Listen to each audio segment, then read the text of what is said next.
បាទបងប្អូនទាំងអស់គ្នានេះគឺជាប្រភេទថ្ម Jasper មួយប្រភេទដែលខ្ញុំតែងហៅថា Black Hole Stone ដែលដំបូល Jasper នេះគឺសាច់របស់គេឡើងទៅជាខ្មៅហើយមានប្រភេទខ្លះគឺខ្មៅហើយលបាយលាយជាមួយពណ៌ចម្រុះថែមទៀតដូចនៅក្នុងនេះគឺយើងឃើញមានថាមានពណ៌ផ្សេងដែរប៉ុន្តែនៅតែមិនទាន់បានច្រើនពណ៌ដូចប្រភេទផ្សេងទៀតដែលខ្ញុំធ្លាប់បាន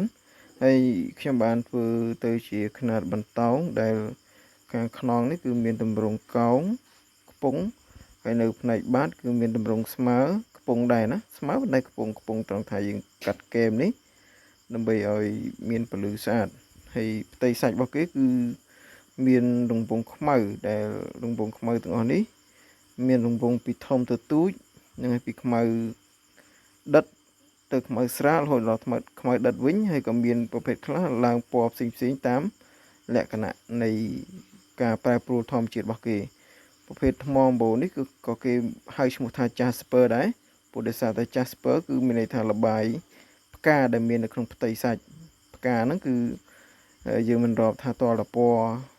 ក្រហមពណ៌លឿងឬមួយក៏ដូចផ្កាកលាបផ្កាអីគេហៅថាផ្កាទេណាហ្នឹងហើយទម្រង់បែបនេះក៏គេហៅថាផ្កាដែរព្រោះវាមានរាងនៃរង្វង់ស្តៀងគ្នាហៅថា Jasper ហ្នឹងហើយ Black Jasper នេះគឺជា Black Jasper ដែលកើតឡើងដោយកម្លាំងធម្មជាតិ 100% គឺមិនធម្មជាតិយើងរាប់ចេញជា3ណាធម្មជាតិទី1គឺកើតឡើងដោយសារតែកម្លាំងធម្មជាតិរយៈកាលយូរមែនទែនដើម្បីធ្វើឲ្យសាច់ទាំងអស់នេះคล้ายទៅជាសាច់ដែលមានលក្ខណៈប្រណិតហើយមួយទៀតគឺកើតឡើងដោយកម្លាំងបន្ទុះនៃភ្នំភ្លើងក៏អាចធ្វើឲ្យសាច់ប្រភេទនេះទៅជាប្រណិតបែបនេះដែរតែគ្រាន់តែរយៈពេលខ្លីហើយអាចនឹងមួយប្រភេទទៀតគឺកើតឡើងដោយសារតែកម្លាំងនៃការបង្កើតរបស់មនុស្សមានន័យថាយកធម្មជាតិទៅដុតទៅបង្កើតឲ្យទៅជាសាច់ឆាប់ចាស់ឆាប់អីចឹងទៅនេះគឺជាការវិវត្តសម័យការវិវត្តរបស់ធម្មជាតិត្បូងថ្មធម្មជាតិហើយថ្មនេះគេហៅថាថ្ម Jasper ឬមួយក៏ Jasper ហ្នឹងជាអំបូរថ្មដែលប្រណិតសម្រាប់ការប្រើប្រាស់ជាប្រយោជន៍ហើយផ្ទៃសាច់របស់គេមានរង្វង់ខ្មៅទើបខ្ញុំហៅថា Black Hole Stone មានប្រភេទខ្លះមានពណ៌ចម្រុះខ្ញុំតែងហៅថាGalaxy ហ្នឹងហើយ Galaxy ព្រោះ Galaxy នៅក្នុងសកលលោកមានរង្វង់ជាខ្មៅជារង្វង់មូលផងជាសំប៉ែតផងអាចជាខ្មៅអាចជាពណ៌អីផ្សេងតាមកម្លាំងនៃធម្មជាតិទាំងអស់នោះអូខេអញ្ចឹងការបកស្រាយការអធិប្បាយប៉ុណ្នេះហើយ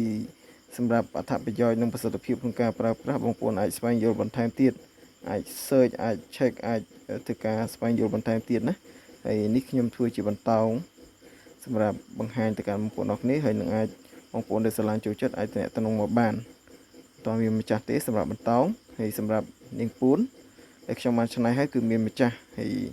អត់ទាន់បានតម្លាក់ទៅកាន់ YouTube